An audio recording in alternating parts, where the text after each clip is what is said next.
오늘 본문 말씀은 누가복음 21장 29절에서 36절까지의 말씀입니다. 누가복음 21장 29절에서 36절 말씀. 29절에서 36절 말씀입니다. 자, 다 함께 합독하시겠습니다. 이에 비유로 이르시되 무화과 나무와 모든 나무를 보라. 싹이 나면 너희가 보고 여름이 가까운 줄을 자연히 아나니 이와 같이 너희가 이런 일이 나는 것을 보거든 하나님의 나라가 가까운 줄을 알라. 더 올려주세요. 더 올려주세요.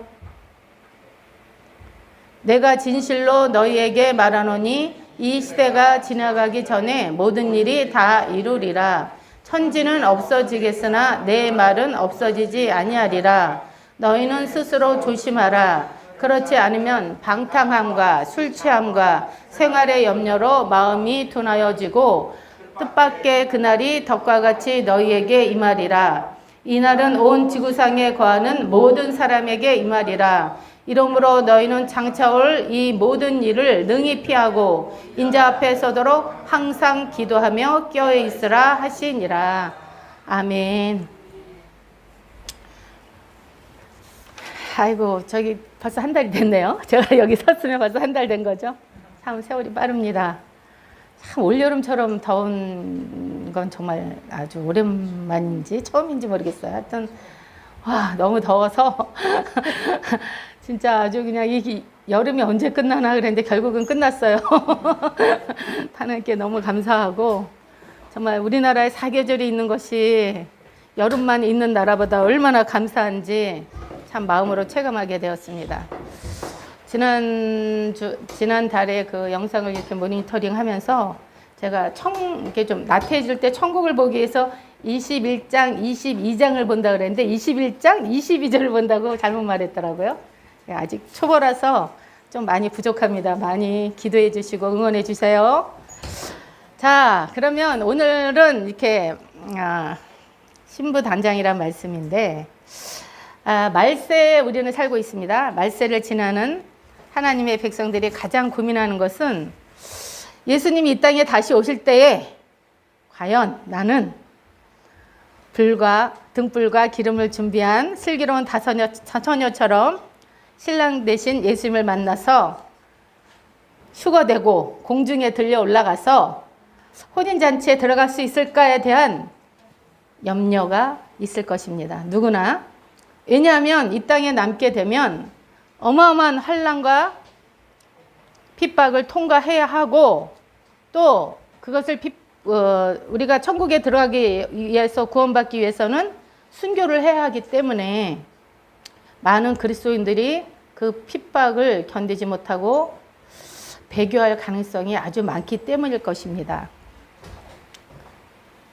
그때 인자의 징조가 하늘에서 보이겠고 그때 땅의 모든 족속이 통곡하며 그들이 인자가 구름을 타고 능력과 큰 영광으로 오는 것을 보리라 고 하셨습니다. 마가복음 24장 30절에 기록되어 있습니다. 초림 예수님은 비천한 구유의 낮은 자로 죄인들을 구원하러 오셨지만 재림 예수님은 영광의 왕, 심판의 주로 오실 것입니다. 예수 그리스도께서 영광으로 다시 오실 때에 그의 신부들을 데려가시는 것을 약속하셨습니다. 주님의 말씀은 반드시 이루어질 것이며 그때가 너무나 임박해 있습니다. 일부는 데려가시고 다수는 버려둠을 당할 것입니다. 오늘 본문 누가복음 21장 29절 30절을 보겠습니다. 29절 30절. 자, 함께 합독하시겠습니다. 이에 비유로 이르시되 무화과 나무와 모든 나무를 보라. 싹이 나면 너희가 보고 여름이 가까운 줄을 자연히 아나니 나는 것을 이와 같이 너희가 이런 일이 나는 것을 보거든 하나님의 나라가 가까운 줄을 알라. 31절까지 읽어야 되겠네. 말세에 사는 저와 여러분은 시대를 분별할 줄 알아야 하고 우리가 어느 시점에 있는가 깨어 있어야 합니다. 그래서 깨어 있다는 것은 이 시대를 분별할 수 있는 그런 안목이 있어야 된다, 이렇게 말씀하시는 것이라고 볼 수가 있겠습니다. 여기서 무화과 나무는 이스라엘을 상징하죠. 그러면 모든 나무는 모든 나라를 상징하는 것이라 볼 수가 있겠습니다. 그래서 이 모든 이스라엘과 이 모든 나라의 정황들, 세상이 돌아가는 것을 보면 아, 예수님이 오실 날이 얼마 남지 않았구나, 금방 오시겠구나, 자연히 알게 된다고 말씀하시는 것입니다. 그러므로 저와 여러분은 이 마지막 때 시대를 분별하고 볼 줄을 알아야 깨어있는 자가 되는 것입니다. 우리나라에 우리 교회도 성막 예배를 드리지만 성막으로 아주 유명하신 강문호 목사님이 계시죠. 그분이 아주 굉장히 이런 거에 대가시고 봉사로 많이 활동하셨는데 지금은 이제 연세가 드셔서 이제 은퇴를 하시고 이제 수도원 원장님으로 계시면서 아직도 사역을 하고 계시더라고요. 근데 이제 그분의 영상을 이제 요즘 최근 동영상을 보면서 그분이 세계 여러 나라를 다니며 또 이스라엘을 계속 방문하시면서 거기 이제 이스라엘의 많은 랍비들과 성경 말씀을 나누고 토라를 나눴는데 아주 랍비들이 예수님은 모르지만 그렇게 성경이 깊답니다. 그래서 굉장히 은혜를 많이 받으신 거를 영상으로 많이 나눠주시는 것을 볼 수가 있습니다. 근데 이분이 뭐라고 말씀하시냐면 자기가 성막을 많이 연구했고 그래서 랍비들을 많이 만났고 랍비들하고 대화를 나누면서 지금 제3성전이 지어지는데 어느 정도 준비되었는지 나처럼 자세히 알고 있는 사람이 없다고 이렇게 말씀을 하시더라고요. 그러면서 얼마나 준비가 철저하게 잘 됐냐면 지금 성전을 만약에 짓는다 그러면 부족함이 없이 딱 세워질 수 있도록 제3성전에 세워질 모든 준비가 다 완벽하게 된 상태라고 말씀하셨습니다. 모든 기독교가 왜 3성전이 세워지는 것에 촉각을 세우냐면은 이 3성전이 세워지면 7년 환란이 카운트다운이 되고 또 적그리스도가 오기 때문에 그 666표가 굉장히 가까이 온 거잖아요. 그래서 지금 모든 나라들이 기독교들이 다 이렇게 촉각을 세우고 지금 기도를 하고 있습니다.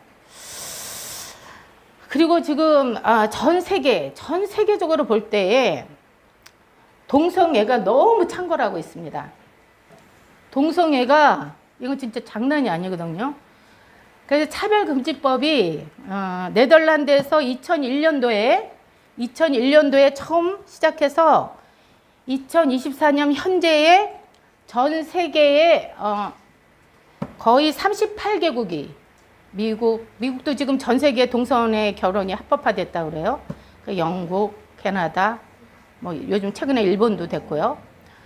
그래서 이렇게 차별금지법이 이렇게 선진국을 해서 지금 불과 23년 만에 완전히 순식간에 전 세계를 휩쓸고 있는 것을 볼 수가 있습니다. 우리나라도 더불어민주당, 정의당이 계속해서 시도하고 이것을 발의하고 이것을 통과하기 위해서 애를 썼지만 여론의 반대에 너무 부딪혀서 통과하지 못했습니다. 그래서 우리는 끝까지 깨어서 이것을 계속 반대를 해야 되는 것입니다. 만약에 차별금지법이 이렇게 통과가 되면 모든 성적 지향, 만약에 이 사람이 아동과 뭐 짐승과 아니면 남자는 남자끼리 여자는 여자끼리 그 성적 지향을 또 성적 정체성은 뭐냐면 내가 여잔데 남자라고 생각해 내가. 그러면 남자예요. 내가 여잔데 남자라고 생각하면 남자고 남자인데 여자라고 생각하면 여자예요.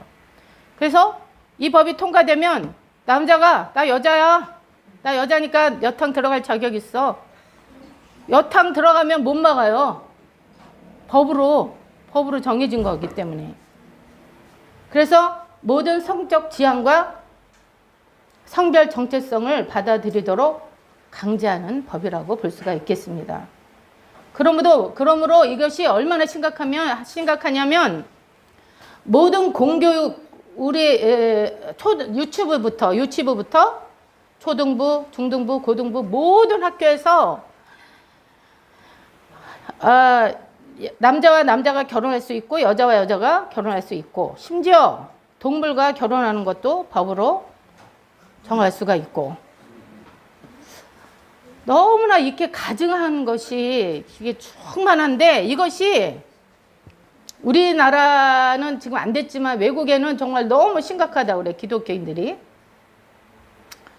만약에 부모가 자녀의 성전환을 만약에 에베리가 아우 나 엄마 남자 되고 싶어 나 남자 만들어줘 병원에 가서 남자 만들어줘 싫지 아멘.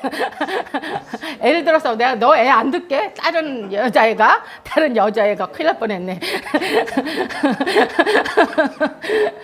다른 여자애가 만약에 엄마 나 지금 남자 되고 싶거든 나 수술하고 싶어 그러면은 부모가 뭐라 그럴까요? 아 그래 너 남자 되라 그럴까? 아니죠.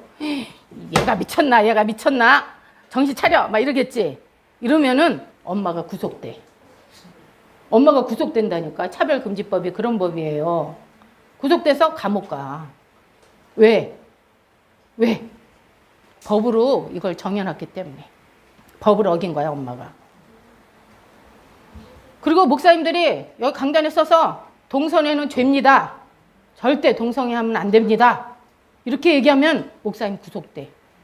그리고 우리가 나가서 예수 믿으세요. 천하 우리가 오늘 외웠잖아. 천하 다른 이름은 없어. 구원받을 이름이 예수님밖에. 그러니까 예수 믿어야 구원받습니다. 이렇게 외치면 구속돼. 차별 금지야 그게. 우리는 성경에서 소돔과 고모라의 멸망과 노아 시대의 물심판 때에 그 시대에 얼마나 성적으로 문란하고 타락하고 동성애가 창궐한 것을 볼 수가 있습니다. 그러므로 이 시대에 죄가 창궐하여 주님의 신박한 심판의 때가 임박한 것을 우리가 시대적으로 알 수가 있는 것입니다. 예를 들어서 결혼은 한 남자 한 여자가 하는 거야. 남녀의 아름다운 결혼으로 가족이 시작되는 거야. 이렇게 가르치잖아요. 바로 고발될 수 있습니다. 왜냐하면 공교육 현장에서 동성 결혼이나 성전환을 배제한 발언을 하면 차별적 발언으로 법의 심판을 받아야 되기 때문입니다. 그런데 이 미친 법이 미국, 영국, 캐나다 등 38개국에서 법으로 법제화가 되었습니다. 지금 우리나라도 더불어민주당과 정의당이 계속 발의를 하고 이것을 계속 밀어붙이고 있어서 기독교에 껴있는 분들이 아주 있는 힘을 다해서 지금 차별금지법을 막고 있는 중입니다. 이사야 5장 20절에서 24절 말씀을 보여주세요. 이사야 5장 20절에서 24절까지의 말씀입니다. 함께 합독하시겠습니다. 악을 선하다 하며 선을 악하다 하며 흑암으로 광명을 삼으며 광명으로 흑암을 삼으며 쓴 것으로 단 것을 삼으며 단 것으로 쓴 것을 삼는 그들은 화 있을진저 스스로 지혜롭다 하며 스스로 명철하다 하는 그들은 화 있을진저 포도주를 마시기에 용감하며 독주를 빚기에 유력한 그들은 화 있을진저 그들은 뇌물로 인하여 악인을 의롭다 하고 의인에게서 그 의를 빼앗는도다.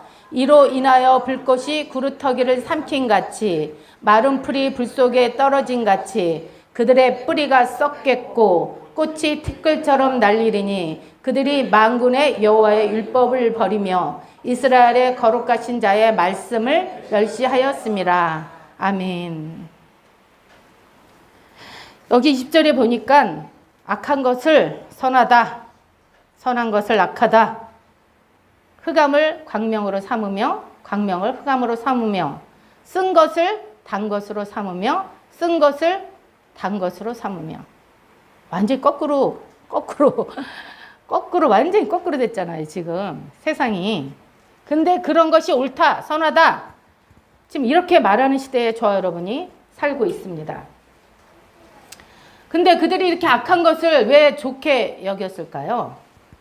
바로 그들이 악행을 행하는 자들이기 때문입니다. 그들 자신들의 기준을 선악으로 삼고 그들의 자신을 믿기 때문에 하나님 보시기에 너무나 악한 것이 선한 것이라고 말하면서 행하는 그러한 시대인 것입니다. 우리 인간의 DNA가 있잖아요. 그 게놈 프로젝트. 그것을 딱 열어서 그 연기별로 딱 나열해가지고 착착착착 풀어내면은요, 사람의 이마와 오른손에 하나님의 이름이 새겨진답니다. 그 숫자로 다 계산하면. 너무 신기하죠? 지금 이런 시대까지 왔어요.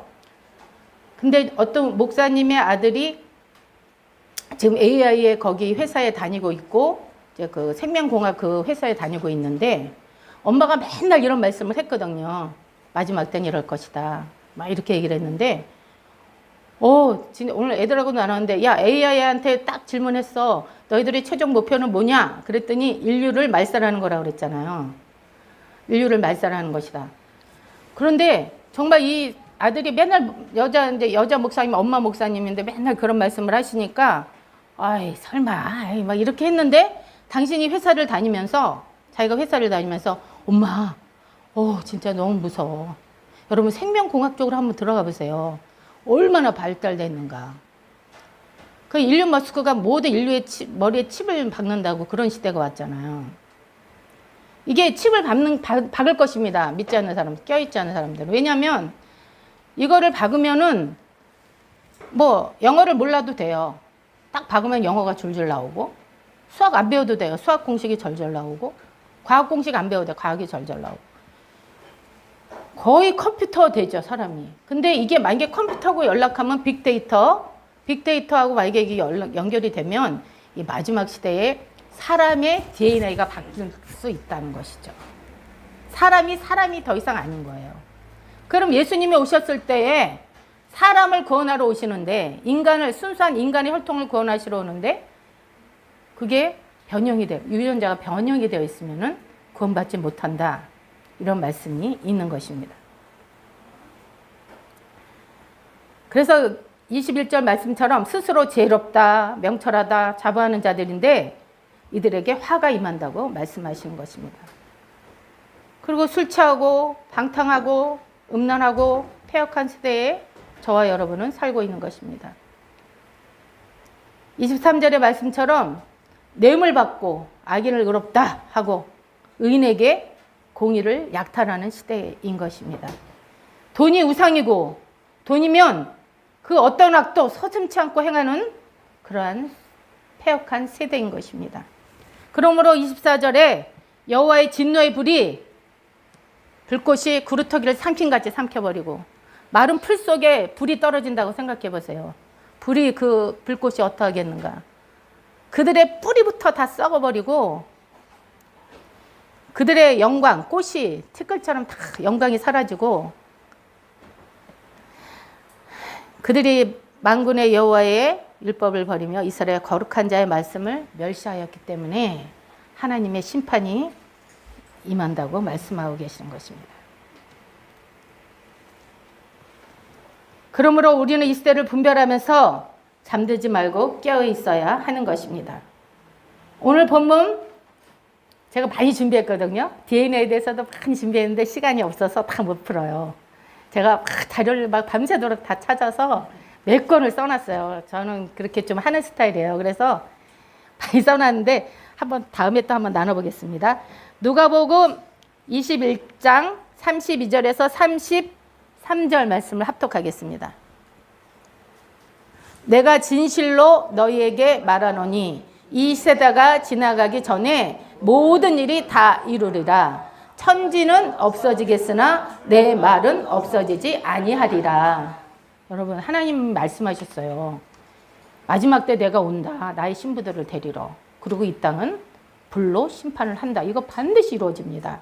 그리고 새하늘 새 땅이 이 땅에 임한다. 이렇게 말씀하셨잖아요. 새 예루살렘이 내려오는 거. 그거 반드시 이런 입장도 틀리지 않고 다 이루어집니다.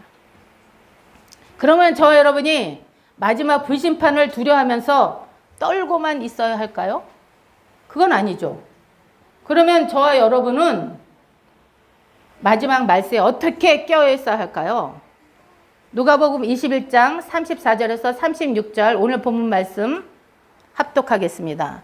다 함께 합독하시겠습니다. 너희는 스스로 조심하라. 그렇지 않으면 방탕함과 술 취함과 생활의 염려로 마음이 둔하여지고 뜻밖의 그날이 덕과 같이 너희에게 임하리라. 이날은 온 지구상에 거하는 모든 사람에게 임하리라. 여기서 방탕함과 술 취함과 생활의 염려 이걸로 마음이 둔하여지지 않게 하고 뜻밖의 그날이 덕과 같이 너희에게 임한다 이렇게 말씀하고 계시고 이거는 온 지구상에 거하는 모든 사람에게 임할 것이다 이렇게 말씀하고 계십니다. 여기서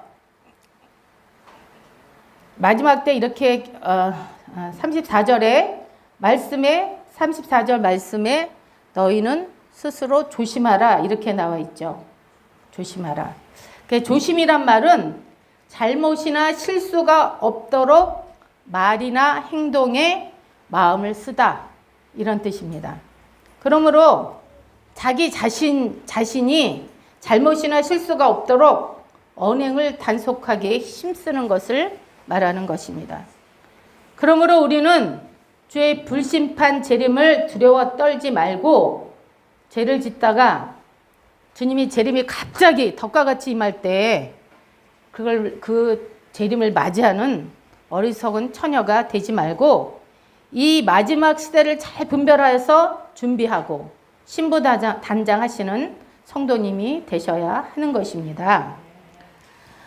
마음이 둔하여지는 세 가지가 나오는데요. 여기에 방탕함, 술 취함, 생활의 염려 이렇게 나와 있습니다. 방탕의 뜻은 주색 잡기에 빠져 행실이 이롭지 못한 것과 마음이 들떠서 갈피를 잡지 못한다는 뜻인데 한마디로 세월을 허송세월하는 것을 말합니다. 그리고 술 취함도 하나님의 성령이 주시는 기쁨에 취하지 못하고 이 술 취하고 몽롱한 기분을 즐기는 것이죠. 그리고 자기 정신이 아닌 그 술의 힘을 빌어서 어려움을, 슬픔을, 괴로움을 이기려고 하는 그런 불신앙이라고 볼 수가 있는 것입니다. 그리고 사탄은 마음이 술 취하고 딱 틈이 벌어졌을 때에 막 쏟아져서 내 속으로 돌아와서 집을 짓기 때문에 절대 우리는 술 취하면 되지 않는 것입니다. 또 생활의 염려는 불신앙이라고 말할 수가 있겠죠. 생활에 염려 근심이 없는 사람이 어디 있겠습니까? 아무리 돈이 많고 아무리 주의가 높고 아무리 권세가 있는 집도요 다 들여다보면 문제가 있습니다. 그래서 교회 처음 나온 초신자들 뭐 높은 사람도 있고 낮은 사람도 있고 천한 사람도 있고 어려운 사람도 다 있죠. 다 중심에 속으로 딱 들어가 보잖아요. 다 문제가 있어요. 어려움이 있어요. 그 나름대로의 고충들이 다 있습니다. 근데 왜 생활의 염려로 마음이 둔하여지냐면 이 염려를 계속 끌어안으면 염려 귀신 들어오고 근심 귀신 들어와요. 그래서 내 마음이 어두워집니다. 그런데 이것을 염려와 근심을 하나님 앞에 계속 기도를 하는 거예요. 그리고 이제 집에서 부르짖어 기도할 환경이 안 되면 성전에 나와서 그 염려와 근심을 놓고 맨날 부르짖어 기도하는 것입니다. 그럼 이 기도, 이렇게 부르짖어서 기도하는 기도는요, 그 문제를 돌파하는 능력이 있습니다. 힘이 있어요. 팍팍팍팍팍 그냥 그 사탄의 경관진들을 그 부르짖을 때 확 파쇄하는 그런 힘이 있기 때문에 생활의 염려만 하는 것은, 기도하지 않고 염려만 하는 것은 하나님의 말씀이 답이고 하나님의 은혜가 답이고 하나님의 응답이 답인데 이 답을 찾지 않고 세상으로 막 달려가기 때문에, 그리고 그 마음 때문에 자기 마음이 둔하여지기 때문에 그것은 하나님의 음성도 듣지 못하고 성령님의 인도하심을 받지 못하는 그러한 근원이 됩니다. 그래서 염려와 근심이 오면 반드시 예수의 보혈을 선포하고 염려 근심 예수님으로 물러가라 하고 계속 물리쳐서 내 마음이 평안히 오게 해달라고 하나님 앞에 간구해야 되는 것입니다. 이럴 때 우리의 영이 맑고 깨끗하여서 하나님과 하나 되고 성령 안에서 주님과 동행하게 되는 것입니다. 그렇게 되면 마음에 어둠이 물러가고 지혜가 와서 마음에 빛이 쫙 임하기 때문에 지혜가 생겨요. 우리가 이렇게 물을 막 씻으면 아무리 깨끗한 물도 막 흐려져서 밑을 볼 수가 없는데, 이렇게 기도하고 영이 맑아지면은 그 지혜가 생겨서, 명철이 생겨서 이 모든 문제를 해결할 수 있는 힘이 하나님부터 오는 것입니다. 그래서 이 문제를 이기고 우리는 다 승리할 수가 있게 되는 것입니다. 그래서 이 세 가지가 마지막 때 우리의 심령을 어둡게 하는 너무 중요한 것이기 때문에 주님께서 오늘 마지막 말세를 만난 성도들에게 권고하시는 것입니다. 그리고 이 세 가지가 우리의 신앙이 잠들게 하는 기본이 있잖아요. 기본. 우리 뭐든지 기본이 있는데 이게 기본이 되기 때문에 이렇게 잠들어 있을 때 뜻밖의 막 나팔 소리가 들리고 예수님 재림한다 이렇게 하면 그야말로 그건 덕과 같이 우리에게 임하는 것이죠. 그래서 우리가 주님을 맞이하지 못하고 이 땅에 남게 되기 때문에 반드시 우리가 이 세 가지를 굉장히 조심하고 나가야 되는 것입니다.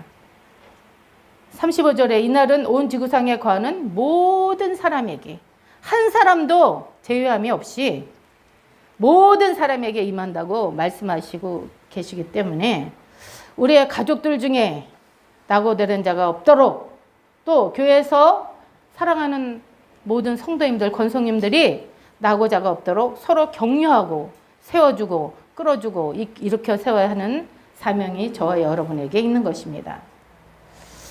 요한계시록 22장 14절에서 16절 말씀을 합독하겠습니다. 요한계시록 22장 14장 4절에서 16절. 14절. 그 두루마기를 빠는 자들은 복이 있으니 이는 저희가 생명나무에 나아가며 문들을 통하여 성에 들어갈 권세를 얻으려 함이로다.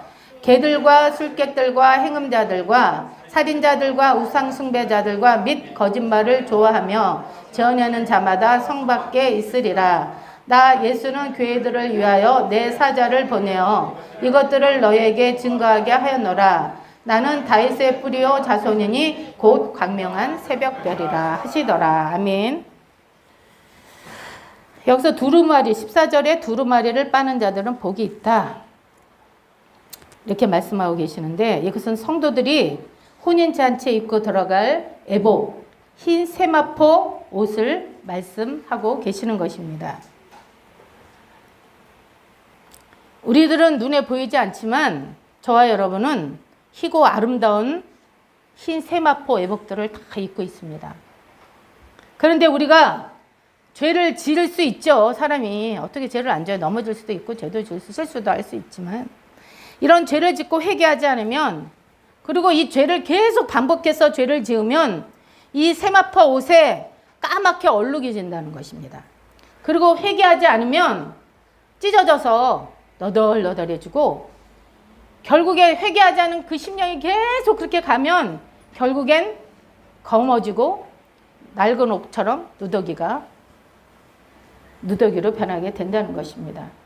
그러므로 우리는 말씀 앞에 날마다 회개하고 회개하여 그리스도의 피로 애복을 빨아야 한다고 말씀하시는 것입니다.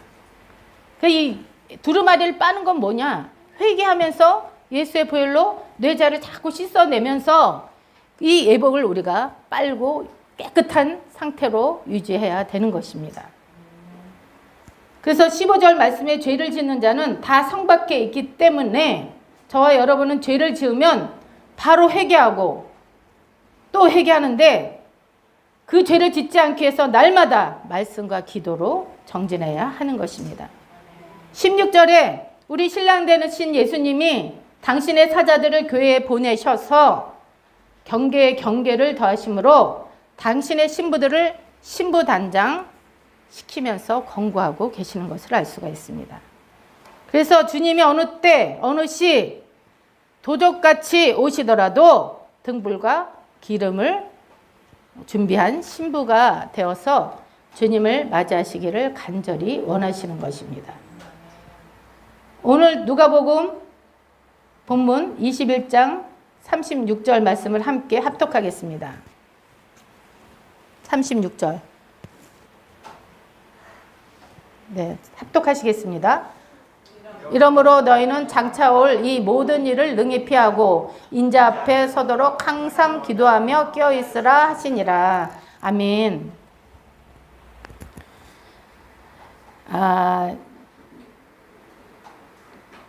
여기서는 항상 깨어서 기도하라고 되어 있어요. 근데 우리가 잠도 자고 먹기도 하고 일도 해야 되고 어떻게 항상 기도할 수가 있겠어요.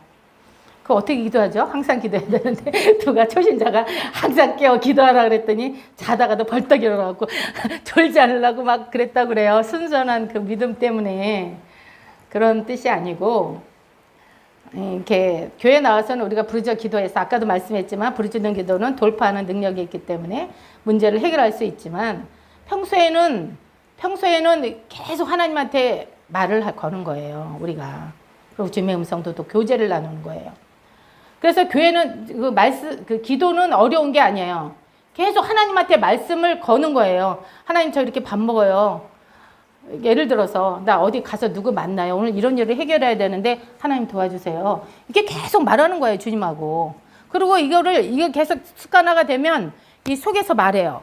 그리고 이제 어떤 사람을 만나서 이제 어떤 그 일이 있을 때 내 마음 속에서 기도가 나와요. 그런 거 체험해 보신 분 있나요? 마음에서 이 사람하고 얘기하면서 기도가 계속 나와요. 그리고 자면서도 기도하는 걸 느낄 수가 있어요. 이런 상태, 완전히 주님과 하나 되고 완전히 교제가 되어서 완전히 하나 된 상태. 이것이 바로 항상 기도하라, 깨어있어 기도하라 이런 말씀인 것입니다. 그래서 마지막 때는 주님과 깊은 교제를 나누면서 주님과 친밀한 관계를 유지해야만이 하나님께서 모든 비밀을 그 친구에게 말씀하시듯이 이런 자가 바로 아브라함한테 벗이라고 말씀하셨고 넌 나의 친구라 말씀하신 것처럼 친구가 되고 벗이 되어서 우리의 모든 하나님의 모든 비밀을 우리에게 가르쳐 주시는 그런 친구가 되는 것입니다. 그러게 우리는 이 마지막 때에 모이기를 피하는 어떤 습관과 같이 하지 말고 모이기에 더욱 힘써 교회에서 예배드리고 가정에서 제단을 쌓고 모든 삶의 현장에서 거룩함과 진실함으로 삶의 예배를 드리고 때를 얻든지 못 얻든지 복음을 전하는 그리스도의 향기를 내는 저와 여러분이 되시기를 주님의 이름으로 축복합니다. 교회 대명사 에클레시아는 그리스어로 여성 대명사입니다. 교회는 신부, 예수님은 신랑으로 성경에 많이 비유가 됩니다. 신랑 예수님은 생명의 씨앗입니다. 신부 교회는 생명의 씨를 소유한 자가 되는 것입니다. 그러므로 신랑 신부 이렇게 예표를 하고 계신 것입니다. 그래서 성도를 신부라고도 하지만 로마서 8장 14절에 보면은 무릇 하나님의 영으로 인도함을 받은 사람은 곧 하나님의 아들이라 하셨습니다. 이렇게 성도들은 하나님 앞에서 예수 그리스도의 생명의 씨를 소유한 자이지만 세상 사람들 앞에서는 하나님의 생명, 예수 그리스도의 씨앗을 전하는 아들로 서게 되는 것입니다. 이해가 가셨죠? 아우 나는 남자인데 무슨 신부야? 아우 나는 여자인데 무슨 아들이야? 이런 말 하시면 안 되겠죠? 그래서 이렇게 말씀하고 계시는 것입니다. 아가서 6장 10절 말씀을 함께 보겠습니다. 아가서 6장 10절 말씀. 다 함께 합독하시겠습니다. 아침 빛같이 뚜렷하고 달같이 아름답고 해같이 맑고 기치를 버린 군대같이 어미한 여자가 누구인가. 아멘. 너무 좋은 말씀인데. 여기서 10절 초반에 아름답고 청명한 여인으로 후반에는 깃발을 세운 당당한 여인, 군대 남성으로 표현된 것을 볼 수가 있습니다. 이 두 모습이 바로 마지막 말세 성도들이 신부 단장이 하는 모습이어야 하는 것입니다. 첫 번째, 저와 여러분은 순결한 신부로 단장해야 합니다. 신부는 아침빛같이 뚜렷하고 달같이 아름답고 해같이 맑은 신부로 단장해야 합니다. 아침빛같이 뚜렷하다. 그것은 모든 어둠을 통과하고 나온 새벽별과 같은 교회를 상징합니다. 저와 여러분은 예수 그리스도의 남은 고난을 통과해야 합니다. 복음 때문에 참아야 하고, 복음 때문에 인내해야 하고, 나를 악으로 대하는 자들을 위해서 기도해야 하고, 때를 얻든지 못 얻든지 복음을 전해야 하는 것입니다. 또한 달같이 아름다운 신부로 단장해야 합니다. 에스더 2장에 보면 아하수에로 왕 앞에 나아가는 여자가 12달 동안 몸단장을 합니다. 6달 동안은 몰약 기름으로, 또 6달은 향수와 화장수로. 그래서 12달 내내 향기로운 향품과 관유로 자기 몸을 치장하였습니다. 왕 대신 신랑 예수님을 맞이하는 그런 예표라고 볼 수가 있겠죠. 물론 솔로몬 왕과 술람미 여인의 사랑을 적어놓은 것이지만 이것은 바로 하나님과 하나님 백성들의 사랑을 적어놓은 장입니다. 그래서 신부들은 몸을 정결하게 하고 향내가 배이게 단장을 해야 하는 것입니다. 이것이 무엇을 말하냐면요, 그리스도와 연합하여 하나 되어 그리스도의 향기가 되어 전도하는 전도자의 삶을 말씀하고 계시는 것입니다. 복음 전파는 하나님을 기쁘시게 하는 달과 같이 아름다운 신부인 것입니다. 그러므로 모든 성도는 그리스도의 향기여야 하고 그리스도의 편지로 살아야 하는 것입니다. 또 몰약 기름으로 단장을 하는데, 이것은 몰약 기름은 희생을 뜻하고 좀 쓰다 이런 뜻도 되죠. 쓴 것. 그리스도와 연합하여 나의 옛사람이 십자가에 죽고 의와 진리와 거룩함으로 세상으로 거듭난 신부를 말씀하고 계시는 것입니다. 그리고 또 몰약은 장사할 때, 사람이 죽어서 장사할 때 사용하는 향유이기도 합니다. 그래서 저와 여러분이 세상에서, 세상 물결에 썩어서 완전히 악취가 나지 않게 몰약을 내 몸에 바르고 살아야 된다. 말씀과 기도와 예배로 하나님을 사랑하는, 또 복음을 전하는 그러한 향유를 발라서 내 자신이 세상의 모든 문화에, 모든 관습에, 모든 습관에 썩지 않도록 우리 자신을 지켜야 한다고 말씀하고 계시는 것입니다. 또 구약시대에는 왕, 제사장, 선지자를 세울 때 그 머리에 관유를 부었는데, 그때 사용하는 관유가 바로 몰약 기름입니다. 저와 여러분은 왕 같은 제사장으로 또 선지자로 이 마지막 시대의 부름을 받았습니다. 우리는 먼저 거룩한 길을 가는 자로서 모든 사람에게 본을 보이는, 그래서 어두운 밤을 환하게 비치는 달과 같이 아름다운 신부로 단장해야 하는 것입니다. 또 해같이 맑은 신부로 단장해야 합니다. 지금 세상은 바벨론 문화로 사탄을 숭배하는 문화입니다. 저와 여러분은 여기에 물들지 않고 정절을 지키는 순결하고 깨끗한 신부가 되어야 합니다.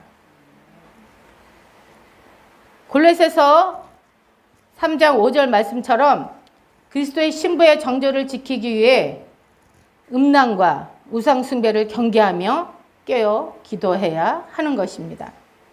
또 마태복음 25장에는 기름과 등불을 준비한 슬기로운 처녀가 되어야 한다고 말씀하고 계십니다. 이 기름은 무엇이냐면 바로 사랑이고 말씀이고 또 기도이며 능력입니다.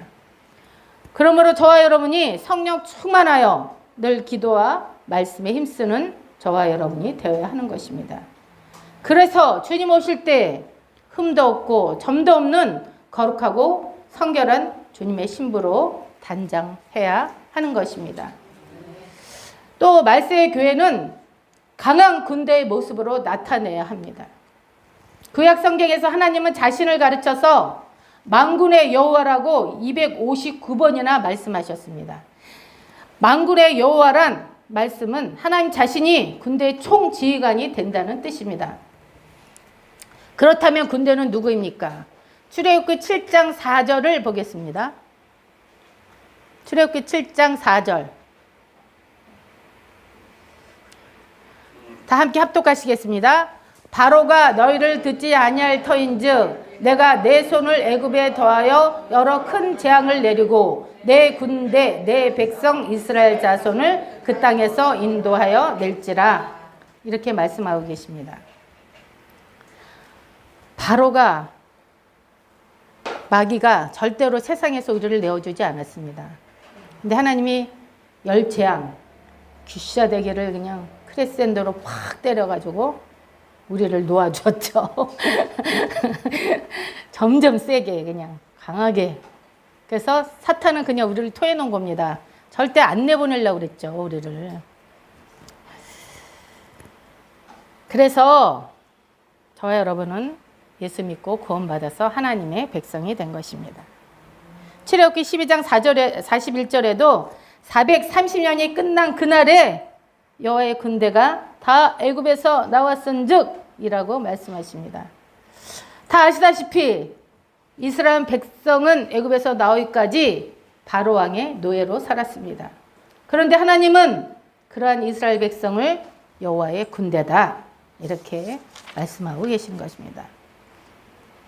애굽은 세상을 상징하고 애굽 왕은 사탄을 상징합니다. 세상에서 죄의 종노릇, 육신의 종노릇, 정욕의 종노릇 하던 저와 여러분을 예수님 믿고 구원받게 하셨습니다. 교회는 구원받은 백성들이 모인 곳인데 하나님께서는 여호와의 군대라 이렇게 말씀하고 계시는 것입니다. 그리고 그 총사령관 누구라고요?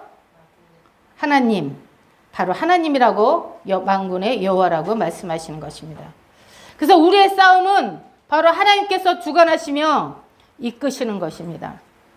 그래서 그 아가서 아까 거기 10절 후반에 깃발을 세운 군대같이 당당한 여자가 누구인가?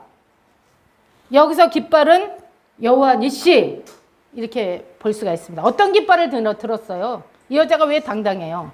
이 여자는 교회를 상징하고 우리 신부들을 상징하는데 뭐를 들었냐? 여호와의 깃발을 들은 것입니다.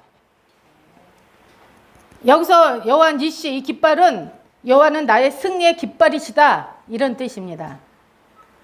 그래서 예수님 오실 때 어떤 자가 들림받느냐? 바로 죄와 싸워서 이기고 나와 싸워서 이기고 세상과 싸워서 이기고 이긴 자가 새 예루살렘의 주인이 되는 것입니다. 저는 이렇게 천국 21장 22절 그 말씀을 계속 보면서 거기 12기초석이 나오잖아요. 이게 12기초석이 그 예루살렘, 새 예루살렘의 그 기초가 돼요. 근데 여기 위에 무슨 이름이 있냐면 12지파의 이름이 있습니다. 12지파. 12지파의 이름이 있는데 예루살렘의 기초도 바로 저와 여러분이라는 것입니다. 얼마나 놀라운지 몰라요. 그래서 새 예루살렘을 신부라고 말씀하시더라고요. 신부. 12진주문. 우리가 눈물 흘리잖아요. 사실 세상 사람들 같이 편하게 살진 않아. 교회 나오는 것서부터 여러 가지가. 우리가 눈물이 있어요. 눈물로, 그 진주는 눈물의 보석이잖아요. 그게 문이야. 천국 들어가는 문. 예수 그리스도가 문이고 진주가 문인데 눈물의 문입니다. 그래서 죄와 세상과 나와 싸워 이긴 자가 바로 예수님의 신부로 단장한 것입니다. 그러므로 천국은 새 예루살렘은 이긴 자의 것이라 이렇게 말씀하고 계시는 것입니다. 결론을 맺겠습니다. 영의 세계는 두 종류밖에 없습니다. 하나님께 속한 자 아니면 원수 마귀에게 속한 자. 복잡하지가 않아요. 영의 세계는요. 딱 두 가지예요. 중간은 절대 없어요. 중도가 없어요. 중도가. 딱 두 가지예요. 그러므로 저는 오늘 말씀을 맺으면서 베드로전서 4장 7절에서 11절 말씀을 함께 합독하심으로써 이 말씀으로 권면하면서 오늘 말씀을 마치려고 합니다. 베드로전서 4장 7절에서 11절 말씀입니다. 시작. 만물의 마지막이 가까웠으니 그러므로 너희는 정신을 차리고 근신하여 기도하라. 무엇보다도 열심으로 서로 사랑할지니 사랑은 거대한 죄를 덮느니라. 서로 대접하기를 원망 없이 하고 각각 은사를 받은 대로 하나님의 각양 은혜를 맡은 선한 청지기 같이 서로 봉사하라. 만일 누가 말하려면 하나님의 말씀을 하는 것 같이 하고 누가 봉사하려면 하나님의 공급하신 힘으로 하는 것 같이 하라. 이는 범사의 예수 그리스도로 말미암아 하나님의 영광을 받으시게 하려 함이니 그에게 영광과 권능이 세세 무궁토록 있느니라. 아멘. 마지막 말씀 저와 여러분이 이렇게 단장하시기를 예수 그리스도로 축복합니다.